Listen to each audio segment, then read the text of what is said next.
슬레이트 하나 둘. 안녕하세요, 빨간머리 에런팍입니다. 오늘의 컨텐츠는 제가 13년 동안 포토그래퍼로 일해오면서 항상 데일리하게 어떤 걸 들고 다니는지 소개시켜 드리려고 합니다. 첫 번째로 소개시켜 드릴 건 리코 GR2입니다. 이거는 지난번 한나 영상에서도 보여드렸다시피 컴팩트하게 가볍게 휴대성 있게 들고 다닐 수 있다는 점. 이게 손바닥 크기가 이 정도고요. 그리고 이런 주머니에, 그냥 자켓 주머니에 편하게 들고 다니다가 찍고 싶은 게 생겼네 하면 바로 들고 찍을 수 있는 카메라고요. 그때도 설명을 드렸지만 리코 GR2까지는 이렇게 내장 플래시가 있습니다. 근데 이 플래시가 야외에서 1:1 풀 파워로 한다고 했을 때 전신샷을 찍을 수 있진 않아요. 그렇게 파워가 야외에서는 엄청 큰 건 아니라서 그 야외에서 넓게 크게 광량이 더 필요하다 하시는 분들은 여기에 핫슈가 있으니 외장 플래시를 다시는 걸 추천을 드려요. 그리고 이 리코 GR 시리즈의 가장 좋은 점 중 하나는 이 컬러 이펙트가 있다는 점. 이 이펙트를 누르시면 진짜 많은 것들이 나와요. 한 10몇 가지가 나오거든요. 흑백만 3가지가 되고요. 뭐 크로스 프로세스, 파스티브 필름, 블리치, 마이패스, 레트로, 뭐 축소, 크로 뭐 여러 가지가 있는데 이 중에서 저는 제일 많이 쓰는 게 파스티브 필름을 사용하고 있습니다. 파스티브 필름이 제가 좋아하는 색감에 따뜻하면서도 색감 표현이 너무 좋아서 저는 파스티브 필름을 가장 많이 사용하고 있습니다. 그리고 이 이펙트 쓸 때 중요한 부분 하나 설명을 드리고 가자면 그 사진 포맷 자체를 JPG로 하셔야 됩니다. 그러면 또 궁금증, 왜 JPG에서만 이펙트가 먹히나요? 쉽게 설명해 드릴 수 있는 건 필름 카메라라고 예를 들어볼게요. 그럼 필름 카메라가 이렇게 있을 때 저희가 사용하는 것은 필름 롤이죠. 그럼 필름 롤을 꺼내서 장착을 한 뒤에 촬영을 했을 때 딸깍 그냥 찍은 인화하기 전에 이 롤에 담겨 있는 사진을 로우 파일이라고 생각해 주시면 됩니다. 그리고 JPG는 이 필름 롤을 갖고 현상을 했을 때, 인화를 했을 때 작업을 해서 색감을 입혀가지고 뽑아낸 것을 JPG라고 합니다. 이게 색감이 일단 들어간 거잖아요. 그래서 이 JPG 기능을 써야 이펙트의 컬러가 먹을 수 있는 겁니다. 단순하게는 JPG 때 컬러 이펙트를 사용할 수 있다는 거, 그거 명심해 주시고요. 그리고 내장 플래시도 하나 말씀드리자면 이 내장 플래시를 사용했을 때 연속 사진 촬영으로 하시게 되면 내장 플래시는 터지지 않습니다. 외장 플래시를 사용했을 때는 이 외장 플래시 자체에 파워가 따로 있기 때문에 연사를 따라가지만 이 내장 플래시는 이 카메라 리코 자체의 파워를 쓰고 있기 때문에 충전 시간이 필요해요. 그래서 그 충전 시간을 필요로 하기 때문에 연속 사진이 빵빵빵빵 나가지 못하고 단일 사진을 찍으셔야 내장 플래시가 터질 수 있습니다. 리코 자체에 파워가 들어가는 거기 때문에 이것도 꼭 명심해 주시고요. 약간의 단점이 있다면 일단 오토포커스가 지금 카메라들에 비해 느립니다. 지금 카메라들은 이렇게 눌렀을 때 누르자마자 삐빅 이렇게 잡거든요, 다른 것들은. 근데 지금 이 리코 같은 경우에는 띠딕 이렇게 잡혀요. 이게 가장 큰 단점이기도 하고요. 오토포커스가 느리기 때문에 저녁에 촬영하시기에도 굉장히 불편합니다. 저녁에는 빛이 많이 없기 때문에 찍기가 굉장히 어려워요. 저 조도도 물론 좋게 나오기는 했지만 나이트에 찍었을 때는 노이즈가 많이 생길 수 있다는 그거에 대한 단점이 조금 있다는 것만 감안을 해주셔야 될 것 같아요. 그래도 이 모든 것을 다 이기는 감성이 있는 카메라고 휴대성이 너무 좋은 카메라이기 때문에 꼭 사용하시길 추천드립니다. 자, 이제 데일리하게 사용하는 캠코더를 추천드리려고 합니다. 그것의 첫 번째는 이 소니 HDR-CX250입니다. 이거는 제가 2017년도쯤 요즘 많은 분들처럼 이제 영상에 관심이 많으시고 뭔가 빈티지하게 찍고 싶고 좀 날것의 느낌으로 찍고 싶으신 분들이 계시잖아요. 제가 그 당시에 정말 날것의 느낌으로 무언가 더 친밀감 있게 나오는 피사체가 더 리얼한 느낌을 줬으면 좋겠어가지고 그 당시에 구매했던 빈티지 캠코더입니다. 이 CX250 같은 경우에는 2010년 초반대에 나왔어요. 그 당시가 사실 이제 FHD, 한마디로 1920대 1080 이 사이즈가 TV화 되면서 그 영상 비율이 달라지는 시점에서 이게 나온 거라고 보시면 돼요. 그 시즌쯤에 나온 거다 보니까 이 HD 화질이 엄청 지금 4K나 지금의 FHD 화질만큼 뭐 울트라 HD만큼의 화질은 아닙니다. 그래서 약간의 빈티지함이 있으면서도 깔끔하게 찍혀요. 그리고 이렇게 한 손에 잡히는 디자인이거든요.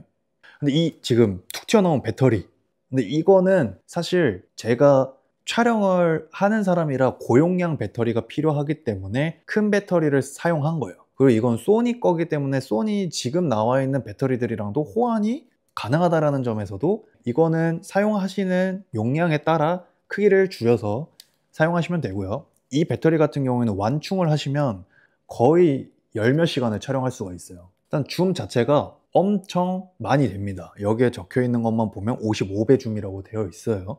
이거를 한번 보여드리자면, 자, 여기에 있는 제가 쭉 당겨 봅니다.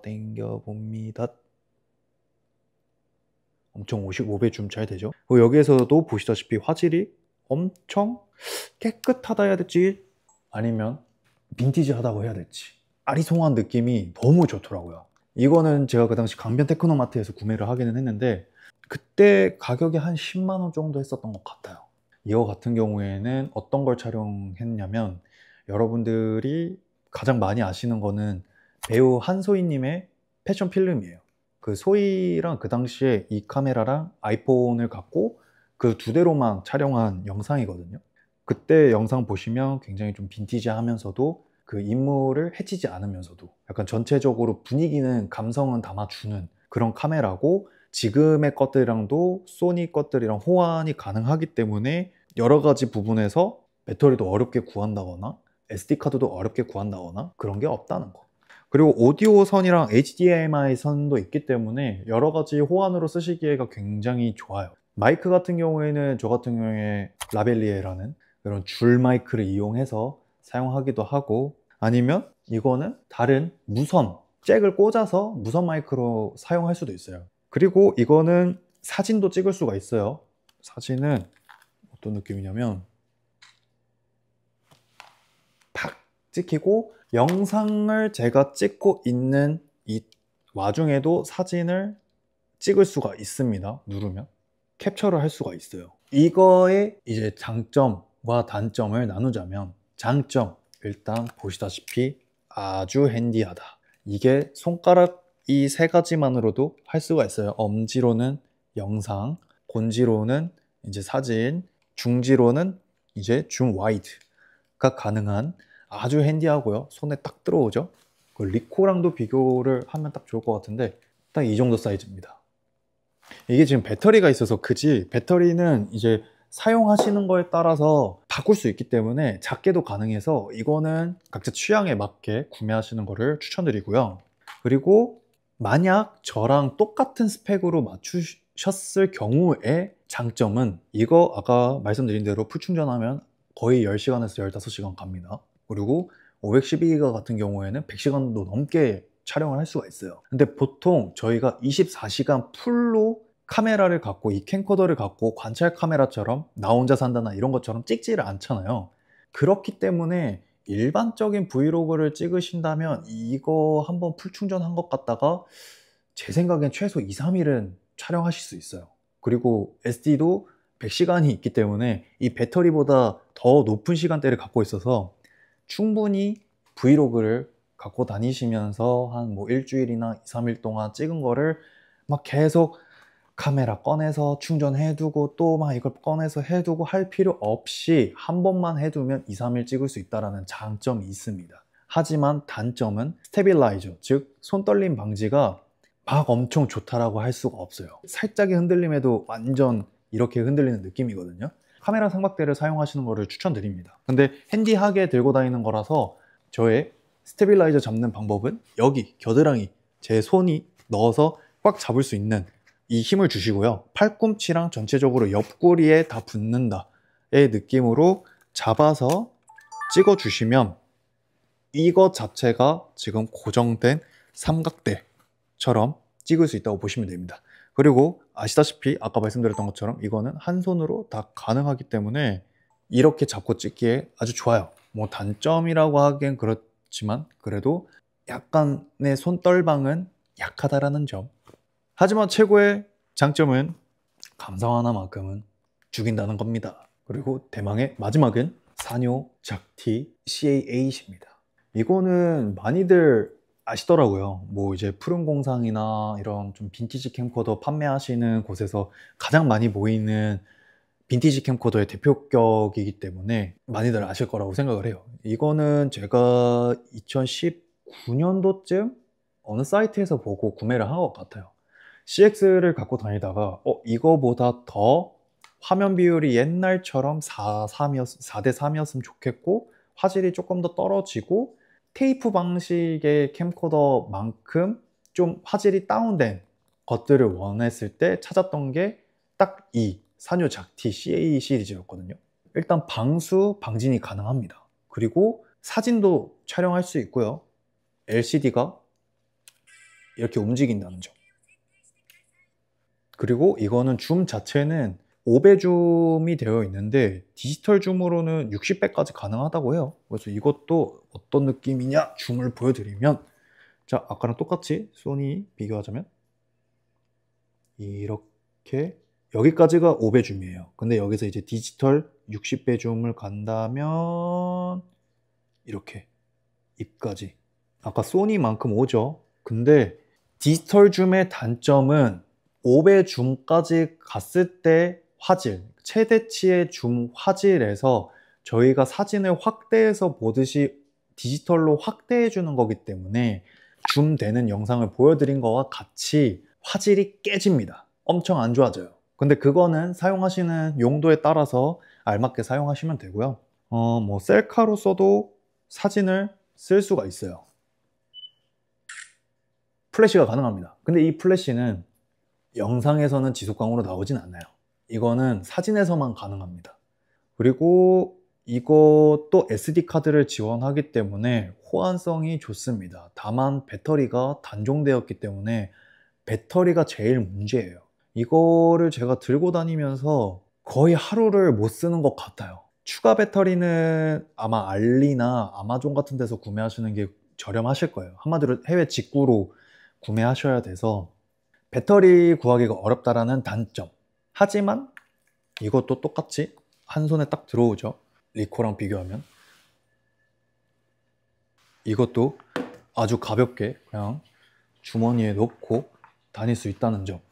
영상에 더 초점 맞추면서 Y2K스러운 빈티지스러운 사진을 찍고 싶다 하시면 사뇨 작티를 저는 추천드립니다. 하지만 화질은 진짜 낮습니다. 이거 감안하셔야 돼요. 이게 비율이 아마 이게 제일 높은 고화질이 640, 480 사이즈예요. 그거는 그러니까 HD 사이즈보다 어떻게 보면 3분의 1과 2분의 1 사이의 화질이기 때문에 엄청 낮습니다. 이것도 제가 알기로는 2000년대 후반에서 2010년대 초반 사이에 나온 걸로 알고 있는데 꽤나 화질이 낮다는 거. 저는 근데 그 매력에 매료돼서 구매했답니다. 이거는 제가 찍은 결과물 중에 뭐가 있냐면 그 로제님의 첫 혼자 솔로 앨범을 내셨던 온더그라운드 비하인드 메이킹 필름에 사용했습니다. 자, 여튼 정리를 한번 해보겠습니다. 어떤 사람들한테 어떤 거를 더 추천하느냐라고 했을 때 저는 사진만 인스타에 예쁘게 잘 찍고 싶어요. 저 제 여자친구를 예쁘게 찍어주고 싶은데 제가 손이 좀 엉망이라 좀 잘 찍어줄 수 있는 카메라가 무엇이 있을까요? 카메라 추천해주세요 하면 저는 단연 리코 GR을 추천드립니다. 리코 GR의 최대 장점은 휴대성과 감성이 있다는 것. 그 누가 찍던 잘 나온다라는 점. 다만 단점은 구하기가 어렵다라는 점. 그리고 줌이 되지 않기 때문에 제가 직접적으로 움직여야 된다는 게 있지만 보통 친구들이랑 찍을 때 제가 멀리서 막 이렇게 파파라치처럼 찍는 게 아니죠. 그렇기 때문에 그런 부분에 있어서는 전혀 흠이 없다는 점. 이거는 어떻게 찍어도 피부도 아주 좋게, 그리고 보정도 살짝 된 느낌으로 나와요. 아주 샤프하게. 리코 GR 추천드립니다. CX250 이거는 어느 분한테 추천드리느냐, 다큐나 아니면 좀 장시간적으로 친구들이랑 이렇게 놓고 관찰 카메라처럼 찍고 싶어요. 아니면 화질은 많이 떨어지지 않고 빈티지처럼 찍고 싶진 않은데 그렇다고 막 6K, 8K, 4K 이만큼도 원하지는 않아요. 저는 HD면 충분합니다 라고 하시는 분들한테 추천드리는 카메라입니다. 이거는 고용량 배터리도 호환이 가능한 게 많아서 충분히 많이 사용하실 수 있고요. SD카드이기 때문에 여러 고스펙에 맞게만 사용하시면 충분히 다 따라갈 수 있는 캠코더입니다. 그리고 아까 말씀드렸다시피 한 번 다 충전해 놓고 나면 무겁지 않게 계속 가방에 넣고 계속 관찰하시다가 필름 카메라처럼 여실 수도 있는 그런 캠코더가 되실 수 있어요. 일단 이거 추천은 드립니다. 그리고 마지막으로 사뇨 잡티는 어느 분한테 추천드리느냐, 이거는 정말 가볍게 그 순간순간적으로 딱딱딱딱 캠코더로 찍고 빈티지하게 찍고 화면도 잘리면서 좀 옛날 감성을 담고 싶어요, 저 Y2K를 너무 좋아해요 하시는 분들한테 추천드리는 카메라입니다. 이건 사진으로도 찍을 수 있고 플래시도 터지기 때문에 아주 감성 있게 찍으실 수 있다.